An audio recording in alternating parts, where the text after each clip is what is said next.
Bonsoir, mesdames et messieurs, Alexandre Baudouin et François Trépanier qui vous souhaitent la bienvenue à cette autre édition de Sport Express. Salut François. Salut Alex. Comment vas-tu? Ça va bien, toi, tes vacances? Bien, ça a bien été. Écoute, on voit des images présentement de ce périple. Oui, écoute, je déparle parce que je te dirais que la boisson... Ce terrible périple. Je vais te dire un truc. Dans la nuit de mardi à mercredi dernier, je me suis levé... Écoute, jamais... Je vais avoir 40 ans bientôt au mois d'avril, là. J'ai plus 20 ans. Une grosse soirée. Le problème là-dedans, c'est que les maudits réseaux sociaux, quand tu vas à Cuba, il n'y a pas de Wi-Fi. Ouais. Au Mexique, c'est différent un peu. Et salutations à mon ami Brian Carter. Lui, il est à Playa del Carmen. Et moi, je ne savais pas que Tulum et Playa del Carmen, c'est 25 minutes en voiture. Écoute, party, c'est malade. Donc là, on voit des photos de ton voyage présentement. Exactement. Et malade. Et Brian, c'est quelqu'un qui coach les Yankees à la balle, très, très fort. Ouais. Il va venir ici nous parler parce que, écoute, tu te souviens de Tavernas, Tony Tavernas, qui, lui, est décédé avec les Cards de Saint-Louis. Il a joué son baseball ici. Sandy était là, chic type. Et lui, il joue à la balle l'été, ici au Québec. Plein d'anecdotes de même. Pour vrai, c'était bien le fun. Salutations à tout le monde. Oui, bien le fun. J'ai rien suivi des Olympiques. Ben écoute, ça tombe bien, on va avoir un invité qui va venir nous en parler, Alex. Qui? L'informateur olympien. Je voulais te le laisser parce que tu étais tellement fier cet après-midi quand tu m'as appelé. C'est parce que l'informateur joannais, William Julien, tout le monde le connaît. J'ai essayé de trouver un nouveau titre, étant donné qu'il couvre les Olympiques jour et nuit, mais plus la nuit. Donc, j'ai pensé à l'informateur olympien. Il dort jamais. Non, pas. On l'a sorti de sa tanière. Ouais. Sa mère était contente, d'ailleurs. Il est venu ici en studio avec quelques cafés Baileys dans le corps. Voilà, exactement. Donc, Will Speed sur Internet qui vient nous livrer tout ce qu'on devait savoir sur les Olympiques. Et on parle de golf également. Oui, de l'Expo Golf Rive-Sud qui s'en vient là, ce week-end du côté de Boucherville. C'est une première édition avec le promoteur Mark Fraser qui va être là. Voilà. Donc, on s'arrête 5 secondes? À peu près. Et au retour, on parle de golf avec Mark Fraser. Tu penses-tu que ça va nous coûter bien cher, jouer au golf cet été? Je pense pas. Non, ça va.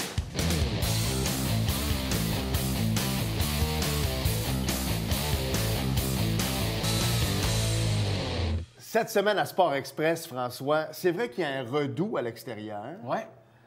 Mais là, on va parler de golf. Et je suis content. Ça n'a pas d'allure. Toi aussi, t'es content. Ben oui, je suis content. Pas à peu près à part de ça. Ouais. Avec Mark Fraser, mais là, je vais lire son titre parce que c'est quand même assez long. Il est directeur régional de l'Association nationale des terrains en fait, l'Association nationale des propriétaires des terrains de golf du Canada. Jusque-là, c'est pas si mal. Non, il y a une abréviation à ça. Il y a une abréviation. C'est ANPTG du Canada. Voilà. Mais j'aime mieux le deuxième titre. Aujourd'hui, il est ici pour nous parler d'Expo Golf Canada. Il est le directeur national. Merci d'avoir accepté l'invitation. Merci à vous de m'inviter à parler un peu des événements qui nous tiennent très, très à cœur. Marc, on est habitué, hein, à l'Expo Golf de Laval. Nous, on y va toutes les années, on va visiter, on aime ça y aller. Mais là, quelle belle nouvelle et quelle belle surprise on a eue quand on a su que vous en veniez en Montérégie, sur la Rive-Sud de Montréal. Ça se passe ce week-end. Exact. Qu'est-ce qui a fait que vous avez décidé de vous en venir sur la Rive-Sud? La demande, j'imagine? La demande. On est une association qui écoute ses membres et en étant une association qui représente ses membres, on a eu l'appel de plusieurs de nos membres qui nous ont dit « Marc, il faut qu'on fasse un salon sur la Rive-Sud. » Et la décision ne s'est pas prise si facilement que ça. On a fait une étude de marché. L'an passé, à la Place Forzani, on a récolté les codes postaux de tous les gens qui sont venus au salon. Donc, à la billetterie, on avait quelqu'un qui posait la question « Quel est votre code postal? » Et aussi, en ligne, quand les gens achètent leur billet en ligne, on a ces informations-là. Et quand on a fait l'étude, il y avait juste 2 % du marché qui venait au salon à Laval, qui venait de la Rive-Sud. Ah ouais, tu vois, j'aurais pensé que ça aurait été plus élevé. 2 % Et on peut attribuer ça aux conditions de route. Mais traverser le pont, c'est ça. On va se le dire. Des carrés et compagnie. Hein? Donc, c'est ça. Et les fins de semaine, avec les fermetures, à une voie sur les ponts. Donc, la décision a été prise. On était plusieurs autour de la table et notre conseil consultatif au Québec. Et la décision s'est prise qu'on allait s'essayer avec une nouvelle édition. Bon. Oui, vas-y. Ça va être aux Mortagnes, à Boucherville. C'est exact. Un endroit stratégique, tout près des ponts. Oui. Un gros centre de congrès également là, pour vous recevoir. C'est un bel emplacement. C'est pas un centre aussi... C'est pas immense. Ça se compare pas à ce qu'on a à la Place Forzani. Ça se compare un peu plus à notre salon à Québec. Okay. Donc, mais l'endroit, c'est stratégique. On parle des accès routiers très importants sur la Rive-Sud. Donc, on pense que ça va être une très belle édition et les exposants sont sortis en grand nombre. Naturellement, on ne joue pas au golf 12 mois par année au Québec. Il y en a qui voyagent un peu à l'extérieur. Il faut tenir ces salons-là à ce temps-ci de l'année pour que les gens soient prêts pour fin avril, début mai. Absolument. Je sais qu'habituellement, les nouveautés sont toujours lancées en marge du Masters, des nouvelles collections, ces choses-là. Moi, si j'y vais en fin de semaine, est-ce qu'on peut être privilégié, voir ce qui s'en vient? Oui, absolument. Un de nos exposants qui a commandité le centre de fitting, le centre de performance, qu'on connaît normalement comme le Demo Range, c'est les clubs de golf banlieue ouest, qui ont un nouveau centre de fitting, un centre de performance qu'on appelle ça. Et il va y avoir les nouveautés sur place. Donc, les gens vont pouvoir voir les bâtons qui ont été annoncés à Floride le mois passé et ils vont pouvoir les essayer. Ils vont même pouvoir prendre des sessions d'ajustement personnalisées gratuits. Wow. Donc, ça pourrait se faire au salon. S'il y a trop d'achalandage, ils peuvent prendre un rendez-vous pour se rendre au terrain et faire leur ajustement au terrain. Parce qu'en toute honnêteté, moi, c'est là que je décidais de mon budget bâton au Masters. Je regardais ce qui sortait, ce qui s'en venait, les nouveaux bâtons. Je suis content de savoir qu'en fin de semaine, ça va me donner l'eau à la bouche. Tu vas pouvoir économiser sur la TVQ aussi. Parce que si vous les achetez, vous placez votre commande au salon, vous allez économiser la TVQ. J'aime ça. Oui. Marc, pour les gens qui ne sont jamais allés à l'Expo Golf, là, outre différents représentants de terrain de golf qui sont là, qui on retrouve sur place? Bon, on a 48 exposants à l'édition à l'Hôtel Mortagne, qui est l'Expo Golf Rive-Sud. Entre les 47 exposants, on a environ 40 qui sont des terrains de golf plutôt situés sur la Rive-Sud et dans l'Estrie. Quelques terrains qui viennent des Laurentides et les autres, c'est des destinations golf. République dominicaine en est un. Et on peut même gagner un voyage de golf pour la République dominicaine.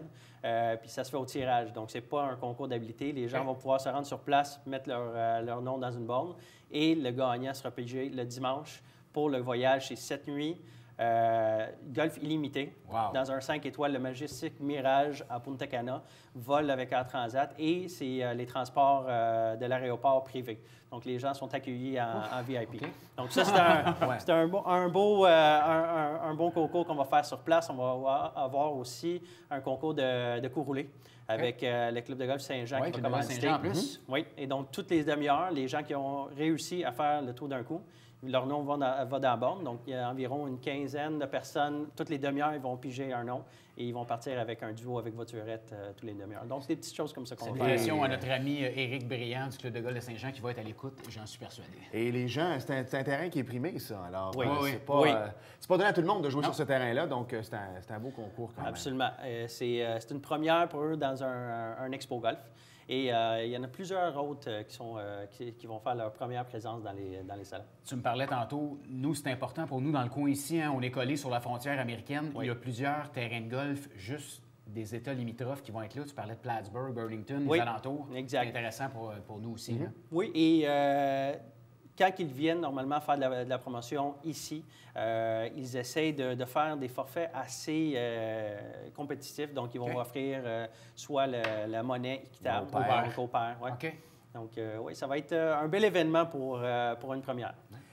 Au Québec, il y a eu un temps où les terrains de golf ça explosait, on va se le dire, au début des années 2000. À un moment donné, tu avais du choix, et il y a des terrains qui en ont souffert, malheureusement. Ça explose. Exactement. Comment ça va? Comment vont les terrains de golf, la situation financière et tout ça? Mais malheureusement, ce matin, il y a eu l'annonce du Club de golf Chambly qui fermait. Ça a été annoncé à lequel? Il y en avait un public et un privé. Il y en avait un qui, à un moment donné... Je ne pourrais pas donner le détail, mais c'est celui qui est sur les limites de Carignan. Ça se peut que ce soit le public, mais en tout cas, il y avait déjà eu un gros projet domiciliaire de plus en plus, c'est ça. Exact. Donc, c'est un peu normal si on regarde les golfs, parce qu'on souvent, on ne les regarde pas comme une entreprise privée, comme on regarde un restaurant. Donc, les gens, quand ils voient une fermeture d'un terrain de golf, c'est quelque chose qui leur tient à cœur, un peu moins que le restaurant qui ferme au bout de la rue. Mais c'est la même chose. Si quelqu'un se présente avec un offre et leur actif, c'est la terre, et ils veulent faire du développement, il faut quand même prendre ça en considération. Qu'est-ce que vous ferez à leur place? En étant propriétaire d'un actif qui est intéressant, il faut céder si vous voyez que le golf ne va pas bien comme entreprise. Ça ne veut pas dire que tous les golfs vivent la même chose. Parce que l'an passé, on a eu un très mauvais début d'année, mais on s'est récupéré avec la deuxième partie. Au début de la première moitié de la saison, on était 30 de moins de rondes de golf. C'est beaucoup, On a récupéré, on a fini avec 5 de moins que l'année d'avant. Okay. Donc, de partir de 30 et se récupérer dans 25 dans la deuxième partie de l'année, ça veut dire qu'il y a du golf à jouer. Les gens veulent en jouer. Mais on est moins de population qui joue au golf. Parce qu'on parle des années 2000 ou peut-être un peu avant. Notre âge, on n'avait pas de responsabilité. On pouvait jouer au golf. Là, on a des enfants. Donc, c'est sûr qu'à un moment donné, on va continuer. Il faut continuer à appuyer le golf. Et à un moment donné, nous, on va pouvoir prendre le temps nécessaire pour y aller jouer à nouveau. Mais il a manqué une génération. Okay. Et de moins en moins, les gens veulent faire des tournois de golf également. Souvent, tu y allais, hey, c'est le fun, puis après ça, tu te louais ou tu achetais un équipement, puis tu jouais 2, 3 autres rondes, puis ça pouvait partir. Je trouve qu'il y a de moins en moins de tournois de golf également. Je t'explique une des raisons aussi. C'est le golf, c'est le seul sport au Canada qui n'est pas un déductible d'impôt pour l'entreprise. Voilà. Donc, tu peux amener tes clients à voir les Canadiens, plus maintenant, mais tu pourrais amener les voir les Canadiens, et ça peut être un déductible d'impôt pour une entreprise. Donc, un avocat pourrait amener ses clients dans un restaurant, voir les Canadiens, mais le golf n'est pas une dépense autorisée. Et c'est le seul sport, le seul loisir qui n'est pas autorisé dans nos lois en ce moment. Ça fait très mal. Donc, c'est une des raisons pourquoi on a moins de tournois, c'est que les entreprises ne le peuvent pas mettre dans leurs dépenses. Donc, c'est quelque chose à... Peut-être à changer, en fait. Mais l'Association nationale des propriétaires de terrains de golf essaie depuis quelques années, on fait du lobbying au gouvernement. Notre CEO est toujours présent sur la colline, en train de faire connaître la voix des propriétaires. Mais quand vous regardez, au Québec, on est à environ 350 terrains de golf. La voix de 350 personnes versus la population de 8 millions est minime. Ça prend que tout le monde, les golfeurs, ça prend le public à lever leur voix aussi pour faire changer les choses. Reste une minute, Marc. Je veux qu'on revienne sur le salon dans la fin de semaine. Moi, si je vais y aller avec ma famille, j'ai des enfants de 8 ans, 9 ans qui cet été, 6 ans. Je veux qu'ils apprennent le golf. Donc, je pense que c'est un bel endroit pour se familiariser avec tout ça. Oui, absolument. Et tu peux même apporter tes neveux si ont 17 ans et moins, c'est gratuit. Wow. Donc, le salon, c'est 17 ans et moins gratuit. On va avoir des cliniques et des conférences. Et j'ai eu la confirmation que Dave Lévesque et Kevin Tremblay vont donner les cliniques et les conférences sur la scène principale. Donc, on parle de 2 très bons enseignants, un golfeur de... meilleur au Canada. Donc, on parle des célébrités dans le golf qui vont nous donner des conseils sur le golf. Donc, je pense que si vous venez en famille, vous allez en profiter grandement. Puis si les gens qui regardent l'émission ne peuvent pas se présenter au Mortagne en fin de semaine, il y a toujours du côté de Laval que ça s'en vient aussi. Absolument. Ça va être le 16 au 18 mars à la place Forzani, comme toujours. Et là, on s'attend à peu près 150 exposants. On va avoir une première, ça va être le Major Series of Putting, le MSOP. Il y aura un tournoi de qualification pour Vegas. Donc, le gagnant sur place va partir avec un voyage à Vegas pour participer dans le tournoi, qui est très intéressant. Et on a un autre forfait pour la République dominicaine à gagner aussi dans la fosse de Sable. On sait qu'il y a beaucoup d'amateurs de golf dans le coin ici, donc d'après moi, tu risques de les voir à Boucherville et à Laval. Ça se peut pas bien. Merci, Marc. Ça me fait plaisir. Bien léger, là. Parlons golf plus souvent. Merci.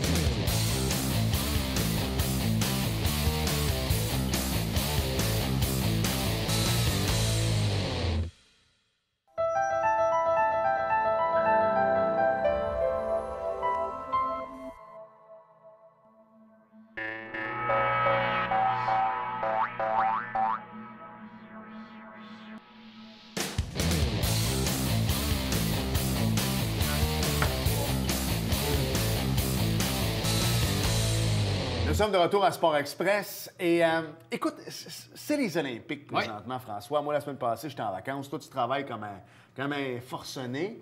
Puis ça se passe de nuit. Fait que c'est sûr et certain que les Olympiques... Ça nous prend un oiseau de nuit pour en parler. On les a pas vraiment suivis. Alors, qui de mieux que d'appeler notre... Informateur olympique. C'est informateur olympique. Je pourrais dire notre oiseau de nuit également. Oui, définitivement. Celui qui dort jamais. C'est l'informateur Joannais, maintenant devenu olympique, mais restant Joannais, bien sûr. Exactement. William Julien est avec nous. Salut. Salut, messieurs. Salut, Will. Écoute, moi, quand je me connectais sur les réseaux sociaux, j'avais pas besoin d'aller bien loin. J'allais voir ce que William avait mis, puis automatiquement, je savais ce qui s'était passé. Ça a été relativement une bonne première semaine pour les athlètes canadiens puis québécois, là. Non, effectivement, grosse première semaine. Je pense qu'il y a 17 médailles si on compte jusqu'à aujourd'hui. 5 d'or, je pense. Donc, grosse, belle récolte. Je pense que le comité olympique canadien fixé autour de 25-26 médailles. Je pense qu'on va être à l'objectif. Il reste encore plusieurs épreuves où avec des chances où le Canada est même favori. On pense au hockey où on va être assuré d'une médaille. Ouais. En curling, oui, c'est coup-ci, coup-ça, mais c'est deux Rachel Oman, Kevin Coe, deux joueurs qui peuvent gagner, peuvent revenir et gagner la médaille d'or. Donc, là, je te coupe pour le curling. Vous avez vu ça? Un cas de dopage chez les Russes en curling. Encore les Russes. En curling. C'est n'importe quoi. Excuse-moi, chez les athlètes olympiques. Exactement, russes. Mais c'est n'importe quoi. Tu sais que tu vas avoir tout le monde qui vont te tester ou qui vont te regarder. Ouais. La fille, il n'y a rien à voir, c'est le gars. Ouais. Malheureusement, elle a eux autres. Là, parce que... C'est ça, oui, définitivement. C'est ça, comme Claude dit au curling. Non, va jouer au curling, Claude. Tu sais, je sais que tu étais un gardien de but et mérite dans la Ligue de garage des 60 ans et plus. C'est pas ça que je dis, mais par contre, le curling, ça rit beaucoup un studio présentement. C'est pas évident, mais c'est vrai, tabarouette, ça n'a pas de bon sens. C'est big fail. Deuxième cas de dopage des Jeux après le Japonais en courte piste qui s'est fait prendre. Oui, oui. Parle-nous un petit peu de Team Canada, l'équipe de hockey. Comment tu les trouves? Penses-tu qu'on va se rendre aux grands honneurs? Pas chez les femmes. Chez les femmes, je pense que sur le médaille, c'est déjà fait. Là. Mais chez les hommes? Bien, c'est une équipe où je trouve qu'on sous-estime un peu quand même. Contre les Républiques tchèques méritait un meilleur sort. Maxime Nauru qui frappe le poteau en tir de barrage. Je pense que le Canada méritait un meilleur sort. Le gardien Frank Kuz de côté des Républiques tchèques était excellent dans ce match-là.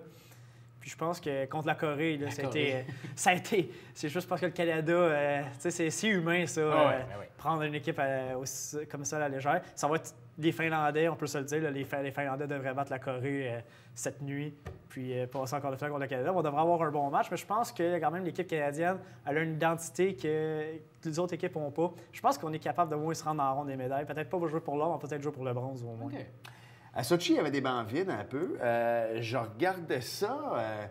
Il y a du monde. En tout cas, l'ambiance, ça a l'air pas si mal quand même. Les Coréens mettent l'ambiance. À chaque fois qu'il y a un Coréen, on voit. On sait que le Coréen est là parce qu'il y a de l'ambiance. Mais je pense que c'est bon parce que ça a pris du temps au CEO pour vouloir donner des Jeux d'hiver à une ville en Asie. Ouais. Et puis je pense que là, le message a été bien répondu. Puis Youngchai, c'était la troisième tentative. C'était tenté 2010-2014. Ouais. On est en 2018. Je pense qu'il était prêt. Puis. La cérémonie d'ouverture reflétait sur qu'est-ce que les jeux sont présentement. Je pense qu'on a de beaux jeux, belle ambiance et puis tout le contraire de Sochi pour l'instant. Ouais.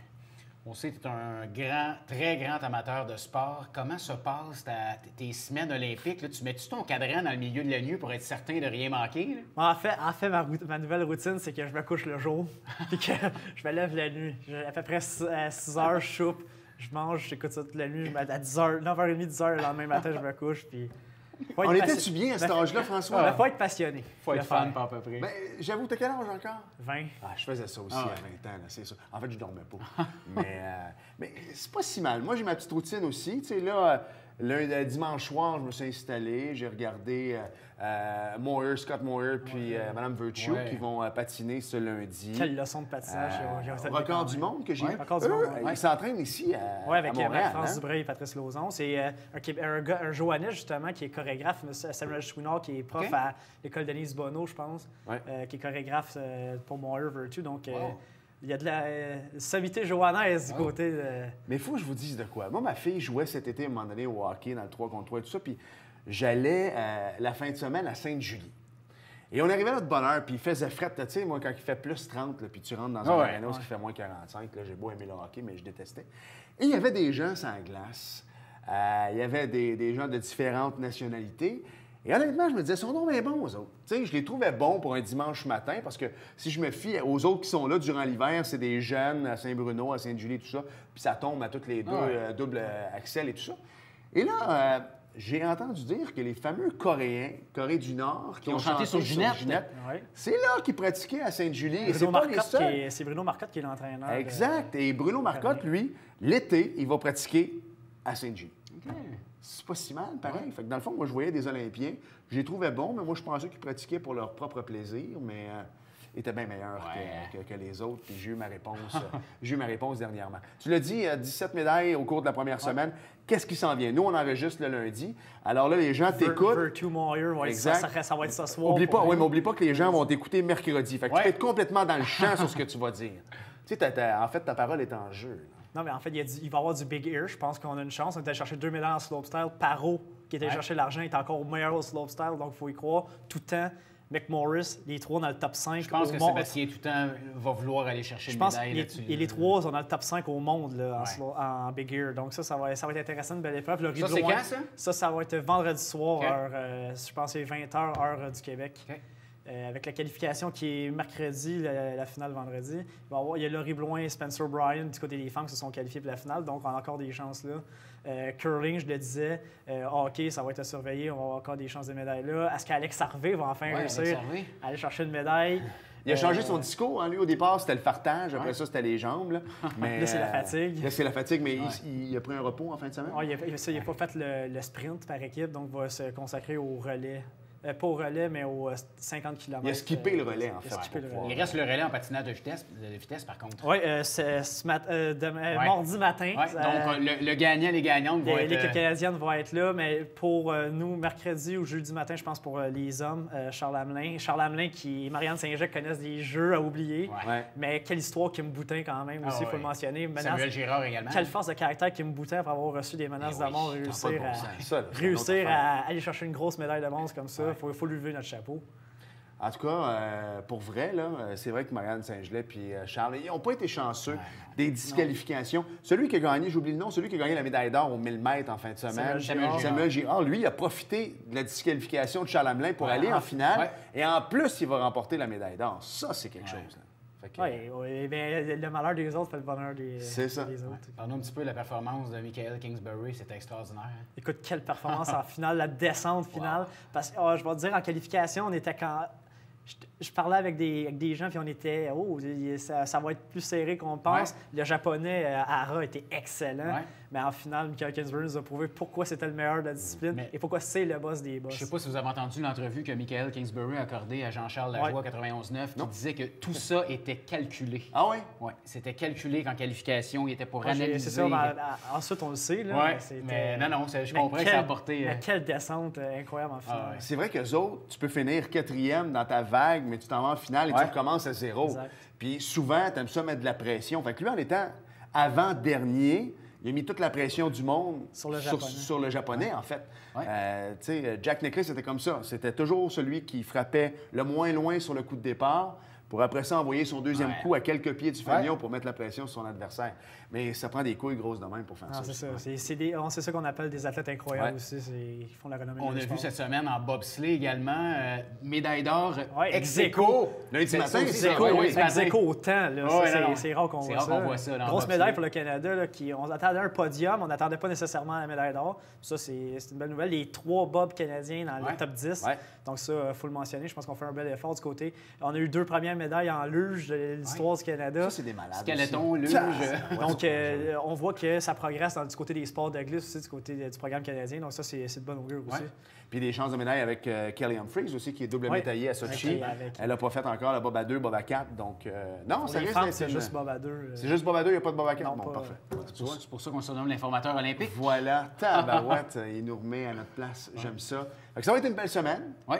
On va suivre ça. William, avant de te laisser aller, on parlait un petit peu de football scolaire. Qu'est-ce qui s'en vient, là? Les Cerbères, Là, les camps intérieurs sont commencés depuis début janvier.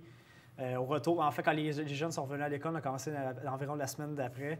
Ça va bien. Écoute, 40 joueurs pour moi au cadet. Wow. Là, on a commencé juste un matin encore, j'étais sur du recrutement au Benjamin avec l'équipe. Là, on a déjà 35 noms à 4 écoles primaires de fait seulement.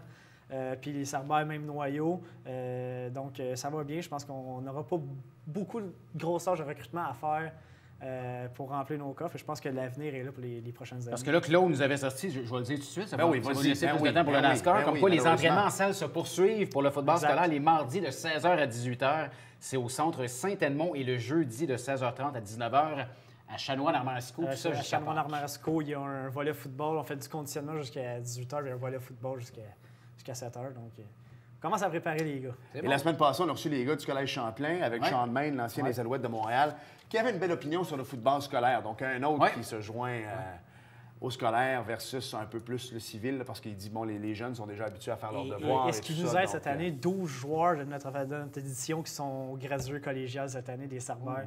Grosse édition. Fait que, on est l'équipe dans la Ligue, puis même, je pense, dans la province, presque dans la province la plus... Est-ce qu'on va avoir des joueurs des Cerbères qui se ramassent avec les géants? Il y en a 3 qui se sont joints aux géants, même 4. Avec un ajout de dernière belle fierté, minute. ça. Donc, on est content. Bon, même si on encourage les gars d'aller le meilleur programme pour eux, même si ce n'est pas nécessairement les géants, il y en a qui... Fait qu'on a 3 joueurs qui s'en vont à Saint-Hyacinthe, un à Lennoxville quand même. Donc, on a des joueurs en Division 1. Super. C'est quand même ça, là, on est très contents de ça. Good job, les coachs. Ben voilà. Hein? C'est le fun de voir ça. Ouais. La belle progression. William, merci. On se fait dire qu'il faut absolument arrêter. Bonne fin de jeu. Bon café pour le reste de la semaine. Et puis, mon merci meilleur de nous ami. informer. C'est du café Baileys. Ouais, c'est ça. Merci, messieurs. Merci.